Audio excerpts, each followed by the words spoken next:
oh, this is who you are, not as a negative. Or why would you do that? And I go, they're so burned out at this point. And that metaphor is so applicable. I just love to compete.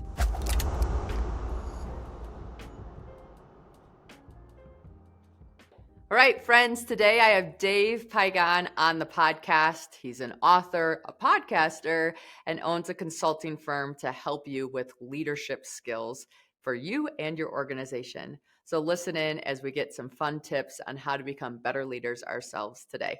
Friends, I have a friend on the show today. We are lucky to introduce you to Dave Pigon. Dave, how are you today? Jen, I am outstanding, and thank you for having me on today. It's an honor. I mean it. Yeah, no, I'm so excited. You're from the Midwest. You're in Chicago. Who doesn't love Chicago? I grew up in Michigan. We'd go there all the time. Yes, who does not love Chicago? Usually the people who hate cold do not like Chicago, Jen. That's kind of the formula for unhappy people is that. So we're used to it, though. So we just battle through, right? You're a Michigan gal, so you know. I know. And nothing beats a magnificent mile. I mean, especially with all the holidays and things coming up. It's one of my favorite memories as a kid. Oh, yeah. It's I always, if I lived in somewhere warm, the dream always has been is the day after Christmas, let's go away and get out of here. I'm good with that. But there's something cool. I just don't know if I would want to be in Florida or Mexico or California on Christmas Day. Maybe I would love it. I don't know. I shouldn't say that. I haven't tried it yet. I haven't tried it either. There's something about snow and Christmas that just equates in my head. So I understand that entirely. Well, it brings back the childhood in all of us, I think. Yes. Okay, so talk to us about, you had a huge career shift. So talk to us, bring us to that point. Oh, you're not kidding. Why didn't you warn me and tell me what I was getting myself into running the whole thing here? Um, all kidding aside, I was blessed to work with three large Fortune 500 companies in my life. And I say that, and I don't mean that in a Pollyanna BS kind of way. I mean it authentically because all three of them were massively into training development and getting me better. I wouldn't be here in this. I mean, just from emotional intelligence to DISC and to strength finders and all that stuff they believed in. And I've learned not everybody is into that stuff. So I'm very fortunate. But with that said, I've always wanted to start my own company. I thought it would be awesome. I always wanted to write my own book, thought that'd be cool. And then I always wanted to be like you and just do a podcast for no other reason than to bring a lot of good content and have some fun. And Jen, I made every excuse. I tell everyone this story, and that is for years, I did it, and you can name them probably off the top of your head of what I'm thinking. It's not the right time. It's family. It's money. It's blah, blah, blah. I had them all.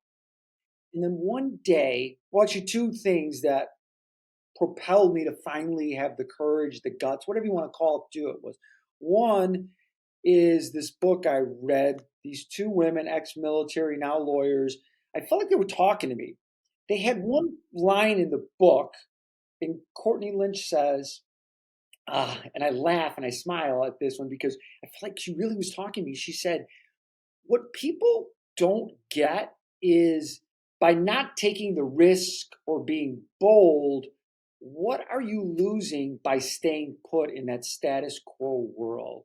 And it really just hit my brain. It's like, oh my goodness, I never thought of that.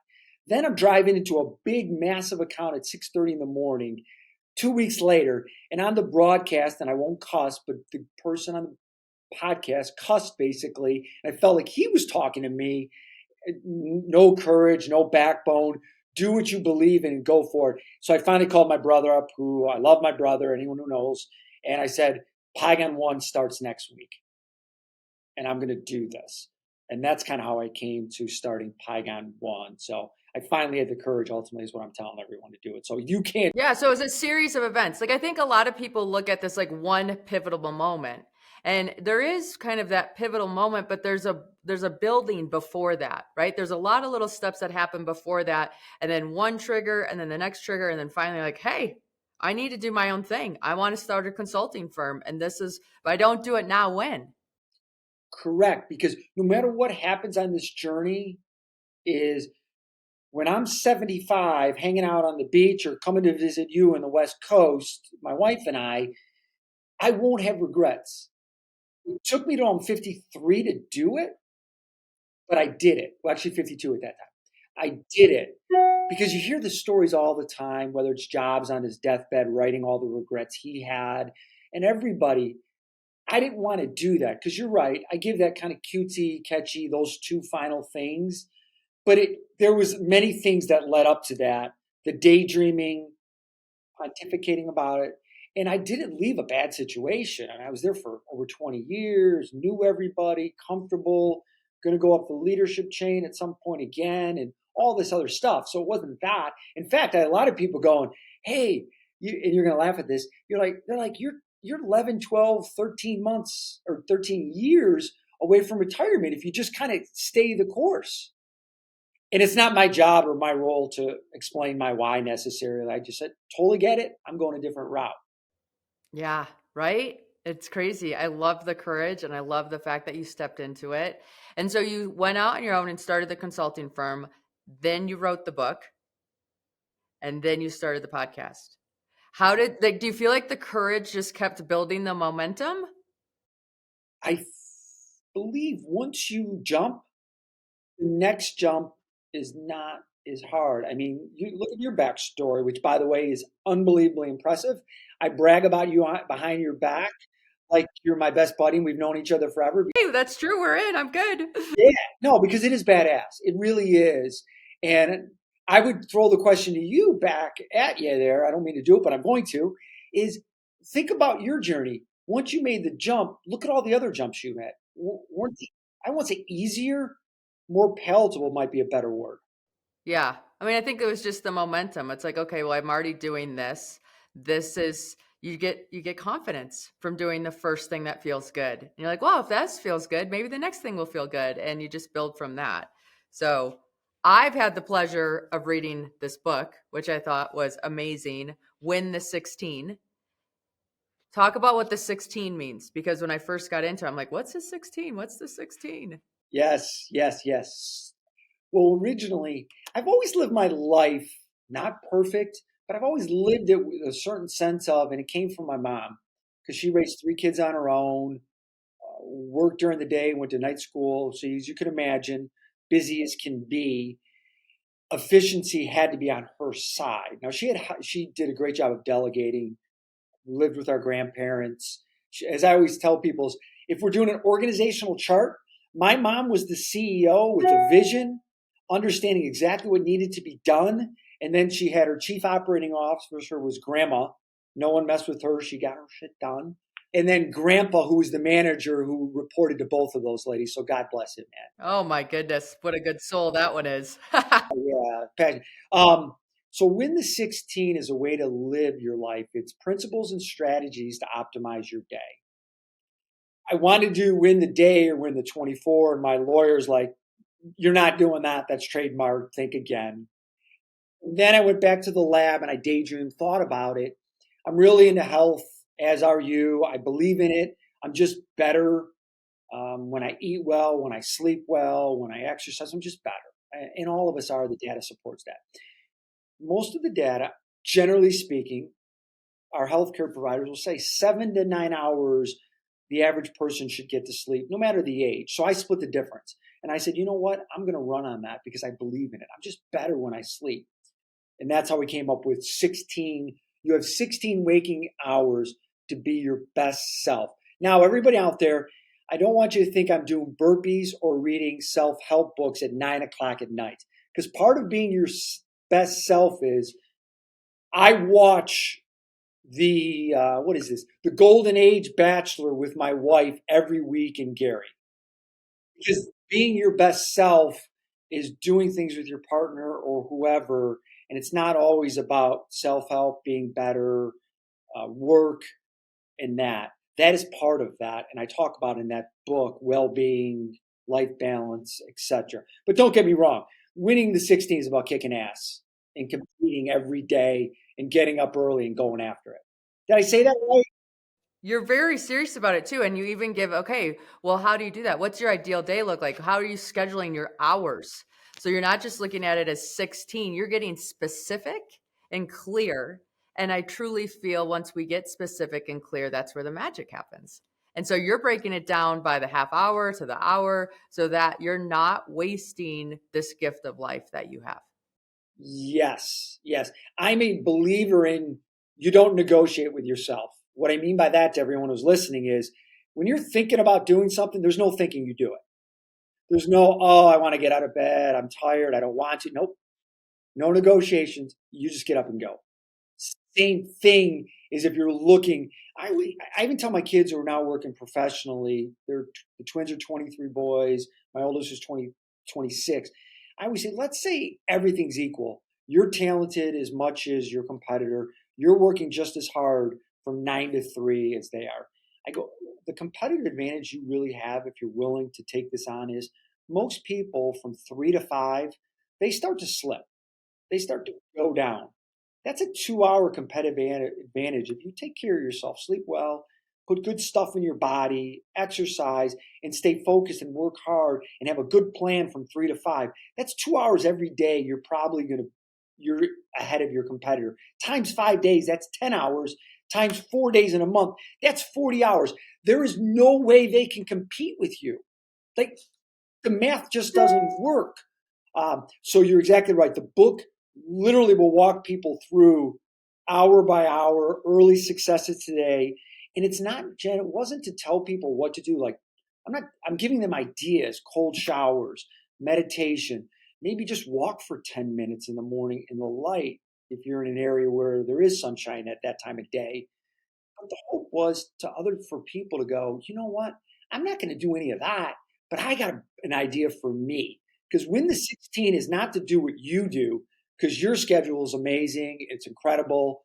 It takes resiliency, energy, all of that. I'm not recommending people to try to be you. What I am saying is, though, they can take some of the attributes and some of the traits and find what's best for them. And it could be as simply as maybe starting off with drinking a glass of water every day and going for a walk. That would be awesome. Right. Yeah. No, I agree. I think we learn from each other and then we apply it to our own lives and say, okay, this is working or this doesn't, or this feels long term, or this feels there's too much lift for the squeeze. Right. So it's just understanding who we are, celebrating that, and working our lives to promote the best versions of ourselves to bring into everything that we do. So when a company hires you for consulting, what are you providing them? My two main things that I do is my expertise is in leadership development, developing, training, coaching managers, directors, executives, whether that's one on one or in group training sessions. That is my expertise. I have over 20 years in leadership and I love it. I'm not a believer in the 1840 great man theory that we're born leaders. I think some of us are certain traits that we have that help us, but leadership's a skill. It doesn't matter what your personality is, you can lead that way, but it's a skill. And it's a skill, unfortunately, most people don't work on. Most people get promoted because they're really good at whatever that is, that whole Peter principle. And then they get promoted again to the next level because they were really good at that. Until they get to a point where they're just not that good anymore. Now they're stuck somewhere because they're not necessarily developing on what I think is crazy, but we call those soft skills. And I don't think leadership's soft. I think it's actually the opposite. Here's a question for you. Can you name one organization, and I know you're a sports lady too, one sports team that has bad leadership that is consistently successful? Name one. Yeah, I can't. You can't. Can't even think about it. Right. No. I would say people sometimes are successful despite themselves, right? They're pretty good or good. I always say, how about if we go out of this world like that? Let's get even better. So that's what I do. I spend my whole time on leadership development. I kind of geek out on that and bring in multiple different ways. And then the other thing is I do talks on Win the 16, training programs on that of how do we optimize our day? What does that look like? How do we build resilience? How do we handle unforeseen challenges that inevitably are going to happen? How do we get efficient with our time? And many more things. And I make sure, and I know this you're going to love, it's chapter 16 in the book, Healthy Lifestyle, but I usually make my clients allow me to use one slide and it's mind and body. And it says on there, it says sleep plus nutrition plus movement. And if people just do that, they'll just be better. Oh, that formula is so important. Sleep plus nutrition plus movement. When we are operating at our best and we feel good, we do so much better in everything we do. Oh, absolutely, absolutely. So I got a question for you. Can I ask you a question now? Please, please. How do you, with your busy schedule, running your businesses, writing your book, well, or preparing your launch for your book, I should say, um, running the family with 7 kids, how do you do it? What's your secret? Yeah, I'm very intentional. So I will look at my calendar in bulk. So by the month, I have slots that are blocked off that can't get booked. And then as we get closer to those weeks, we might say, oh, you know what? We can fit this in, or this is going to shift, or things like that are going to happen. And then when it comes to Sunday of the next week, I'm looking at it in detail and saying, okay, here's drive times, here's these pieces, here's that. So I'm scheduling all that in because I think a lot of times we forget about those little things that add a lot of time. Driving to and from the activity is going to add an hour out of my day that if I don't calculate it, then my whole day is crunched and rushed and I'm never going to get ahead. And that's a feeling I don't like. Um, and then a lot of times I'll have a podcast and then I'll have another podcast and maybe there's a 20-minute break in between the two of them. If there's a staircase by me, I might go do stairs for 20 minutes or 15 minutes of that time. Or I might get on a treadmill for a little bit that I have in the basement. My workouts used to be, oh, here's an hour or here's 2 hours. Right now, with all the things going on, I don't have that luxury. It is here's 10 minutes and 20 minutes and 40 minutes. And now all of a sudden that adds up to a full workout, but it's in little bite sized pieces throughout the day. Do you block time off in your schedule where you don't necessarily have something, but you either know you're going to have something or you just want that time locked in? Yes, we do. We have time that's blocked that we will, as it gets closer, if there's special opportunities or emergencies, it's what uses that slot. Yeah. I don't always know if people like, there's always opportunities that come up. There's always emergencies that come up. And just having that slush fund, it's used, but it's nice that it's not scheduled because then I can show up the way that I desire. So smart. Are you a multitasker?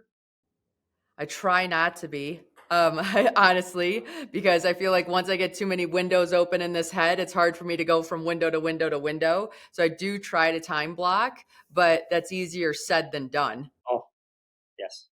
Yeah. What about yourself? Of course. I preach not to do it. And I always tell people, now as I'm preaching, I am not saying out of perfection I am, because I don't. So here's what I give people on that. Because I do it for myself. The critical stuff, there's no multitasking. Like there's no, when I was writing the book, no multitasking. Phone off, computers off, everything's off. Typing into my iPad, like no notifications, non-negotiable. Writing proposals. There are certain things that I just will not multitask. With that said, since time isn't on my side, there are other things that I say are kind of minor, low priority, low urgency stuff. I get to them when I can. That stuff I'll multitask. You're calling and I'm in that area, I am picking up the phone. There's not a question about that. So that's how I do it, because I really want to be real world with people, because that's what I do. And I get it, because I know some of my clients, they'll look at me, they're like, if I don't multitask, you want me to sleep 8 hours? I won't sleep two. Oh, So I kind of split the difference and say, okay, here's how I do it. Is this fair? Can we do this? Here's a big one: presence. When you're working with people, I know one of the mistakes I made in my past lifetime, because I think it's, and I don't know you that well, but I know you well enough. You are not a big believer in self-deprecation. no. In fact, I have this thing. I used to do this. I like self-deprecation, I think is one of our biggest weaknesses, and it is the worst thing you can do because the world's coming at you. You can't come at yourself. Like there's enough things going against you. I was on a mountain brushing my teeth and I looked out at the world and I took it all in. I'm like, oh, wow, this is beautiful, because you don't have mirrors when you're brushing your teeth out in the wilderness. Well, I came back home from this expedition and I started brushing my teeth in the mirror again because I could brush my teeth in the bathroom. And I realized I was saying horrible things to myself. like, oh, you need to like pluck your eyebrows or your hair needs to like, what, like all the things that you do. And I'm like, wait, this isn't helping me. I felt so much better last week when I was outside, when I didn't have a mirror, than I'm feeling right now. And the only difference is how I'm talking to myself. And so now, like in my household, we have this thing called the toothbrush talk, that when you're brushing your teeth, you're only allowed to say positive things to yourself. And it's funny because like even my kids were doing it. It wasn't just me. And I think these little teeny tiny things, they're not little teeny and tiny when you really add them up. No, the mind, that whole mindset, the mindset's everything to me at least.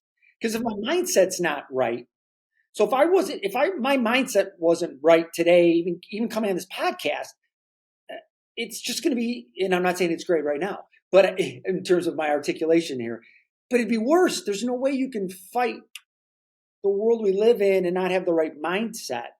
So I love that you said that, and I love the old brushing your teeth on the mountain. Yes. Yeah. No, it's fun. Um, so when you work with leaders, do you develop your own curriculum or do you have some favorite books or quotes or leaders that you like to emulate? Sure. I have curriculums for everything. I mean, I have client, but it's all customized to them. Whatever they're looking to do. If they want to work on effective communication. They want to work on the culture.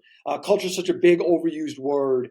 I need about 1,000 questions after they say that because I got to know what that really means because it's so overused. Is you're shaking your head. You totally agree with that. So everything's customized to whatever the client is looking to do. What I find a lot of times is they don't even know.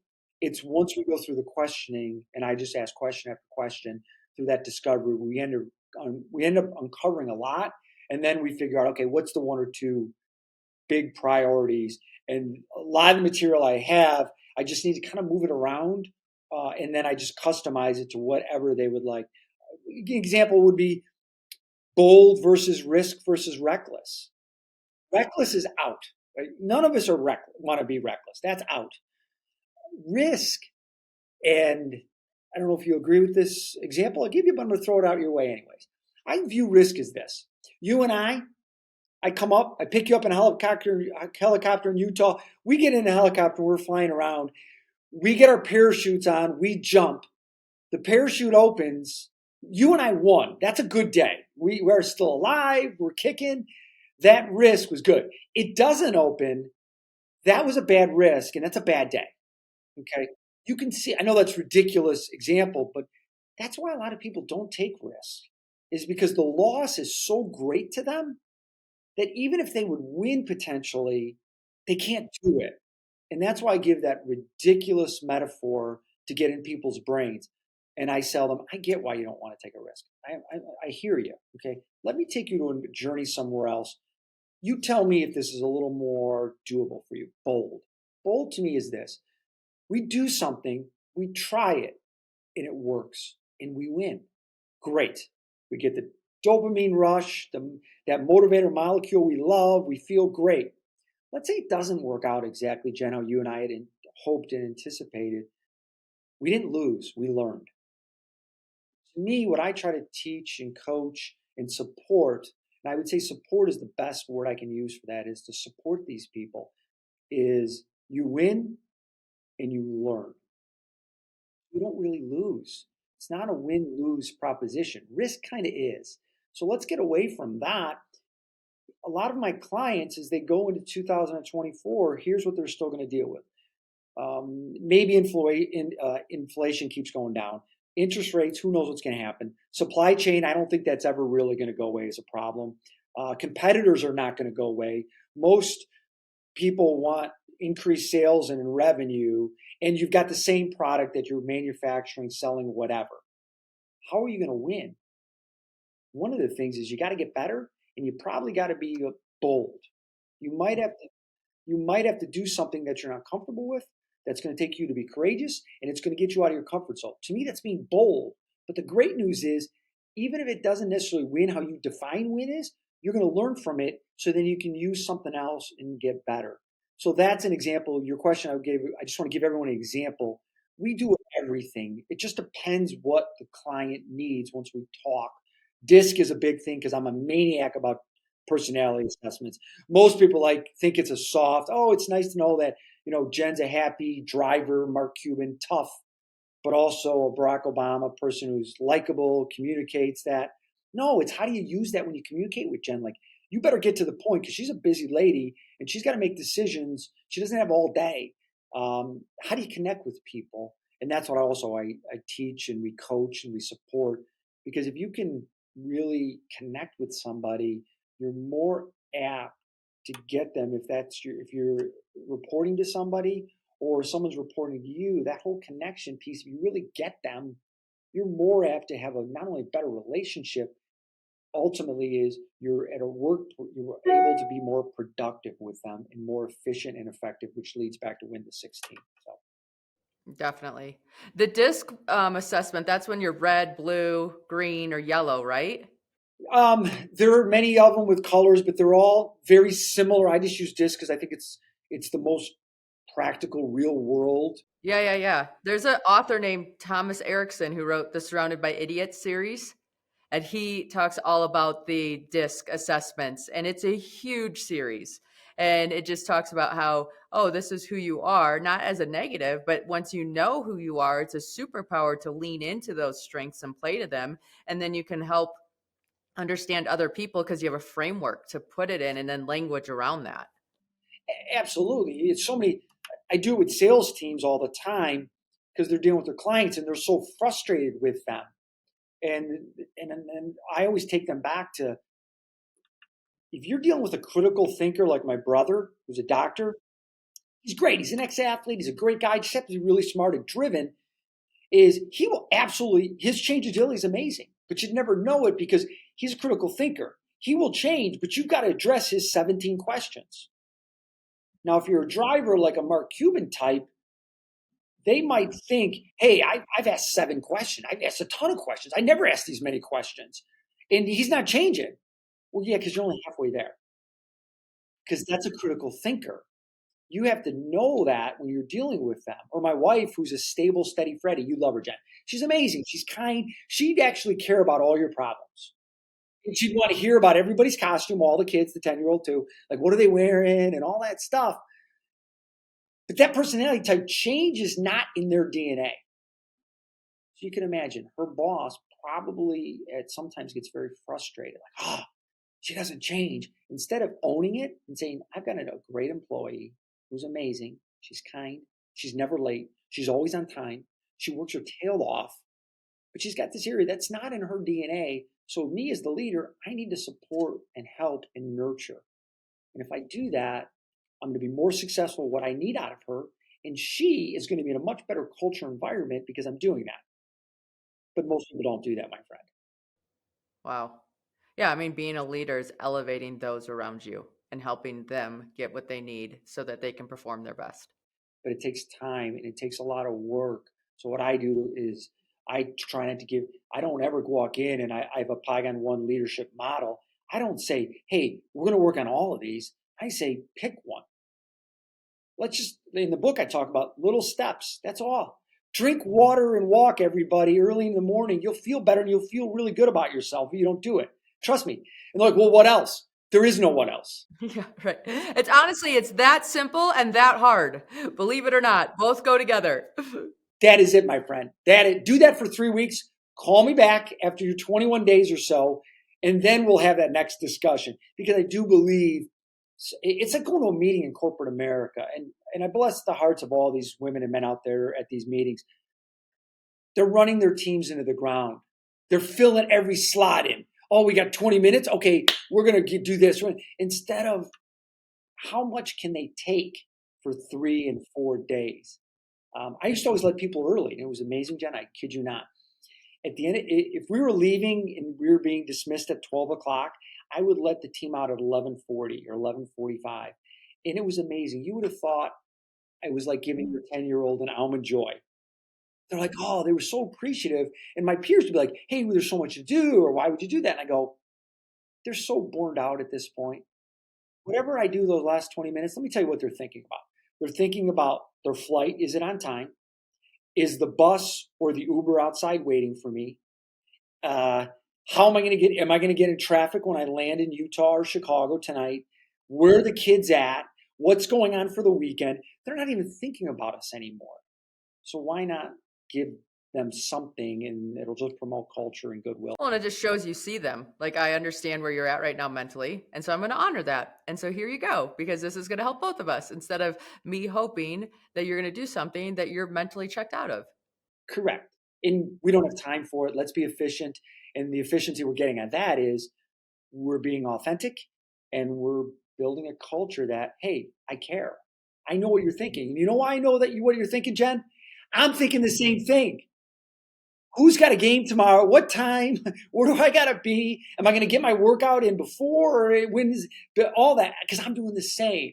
And that's what we try to do at Pigon One with our leadership is we try. I'm not better than the women and men at Duke and Harvard and McKinsey. It's just different. And I try to bring those little things will add up to big things if we can just keep building on them. Don't do too much at first. Don't go to the gym and kill it with squats, with heavy weights and all that stuff because you won't be back tomorrow. Right, right. It's the baby steps that add up to all these things. Tell the kids you don't climb the mountain in the day, right? It takes a long time to climb that mountain, but it's done one step at a time. No, when you decided to climb your mountain, what was the first day like? Yeah. Well, the first day, actually, this is what's interesting. When you go to the mountain, normally the first day you rest. You take in the mountain, you take in the environment, you get adjusted and acclimate to where you are before you even start setting up it. And I think just that pause before the pursuit is so important and something we can use in all areas of our lives that takes a little bit different rewiring because that's typically not how people approach things. You know better than I do, but I think for the audience who doesn't understand mountains, how about the whole base camp going up and having to come back down? Yeah, right? Isn't that amazing? So I did. I thought when I first got into mountaineering, it just took that long to get from base camp to the top. And then when I got into mountaineering, I realized, oh, you need to acclimatize. You need to go up to a point of failure and then come back down to base camp, allow your body to physiologically change to handle the less oxygenated environment. And now you can go up further. And that metaphor is so applicable to our lives and business. We're going to go to a point of failure. That doesn't mean we keep going. It means we come back. What do we learn? What's working well? What isn't? How do we shift and adjust so we can go further up the mountain on our next rotation? And I can only imagine going up a mountain when you're exhausted, and especially for the first time, and going, "Oh my goodness, I get why I have to do this. That doesn't mean it's easy." Right, right. And I think we do it because it isn't easy. I mean, I look at my kids playing video games. If the game's too easy, they're bored. They're not interested. They want the challenge. They want to have it be hard, not too hard where it gets overwhelming, but just that enough hard. And I think that I don't know if we ever get rid of that as a human. We want the struggle. We want to overcome. We want to expand our edges. And we do that by doing hard things. I just love to compete, and there's a certain adrenaline rush from competing in whatever that is. Like this weekend, I was going to the gym, my wife and I, and we go to CrossFit, so we take these classes together, and they're great. They push them, but I had that mindset that day of like, I got to do something, like I got to compete. And she's like, "Well, we're going to class, and Erica's a crazy lady," and I'm like, "I know, but I need to do something to compete." So I ended up doing the Murph that day. That's that you run a mile, then you do 100 pull-ups, 200 push-ups, 300 air squats, and then you run a mile again with your 20-pound vest on. So I love doing that. Like I just love that. I do it relatively routinely, and I share that with everybody because I just wanted to compete. That's it. It wasn't even. I mean, the time I try to beat my time, of course, but that's all it was because I wanted to compete, like you were talking about with your kids. So what for those of you out there? I'm not saying to do the Murph or any of that stuff or play the hardest video games like your children. I'm saying is whatever you whatever for you would give you that dopamine rush and to make that you feel good and accomplish that competing, whether it's work, personal, is so inspiring and it just makes your day feel so much better, and it gets you to a place. You hear it ex-athletes all the time. I miss the games, I miss the locker rooms. And I empathize with them. I get it because I was an athlete, you were, all that other stuff. And after I empathize with them and let them go and make them feel good, and because I was taught I have to do that because normally I don't want to do that. I want to already fix their problems. So I'm trying to get better at that, Jen. I promise you. I'm not the greatest in empathy, but I'm getting better. Um, I tell them you just got to find something else to compete, whatever it is. Maybe it's reading 10 minutes every day. It might be really hard for you. There it is. Every day, read for 10 minutes. Right. Whatever you can do that formulates the environment that allows you to have the sensations and feelings that you desire. Yay. Okay, so talk to us about the podcast. The podcast is nothing more than fun. We don't make money on it. We don't charge anything. All it is my brother and I. He used to be a chief medical officer at University of Illinois Hospital. He's an anesthesiologist until he realized this executive C-suite stuff is not for me. I just want to take care of patients. We we wanted to do something for years, and then finally, when I started the company, I said, "All right, it's time." And he's like, wait a minute, you're gonna start a company, write a book, and we're gonna do a podcast? I go, yeah, we're gonna do it all. Let's do it all. My wife knows we're not going on a vacation for any long period of time right now because we're doing this. And it's all driven on content. We don't talk about our favorite pizzas. We don't talk about anything like that. We talk about a topic every week. One week, we talk about Win the 16. What is that? What does it mean? And we do that. And we just have conversations about things that could help people. Example, we did a talk on what's the difference between leadership, management, coaching, mentoring, and sponsorship. Because a lot of us have to use all of them and we confuse them. We don't even know the difference of them. Because there's a lot of times in coaching when people say, which is another overused term now in our world, coaching, a lot of people thinks it's me solving your problems.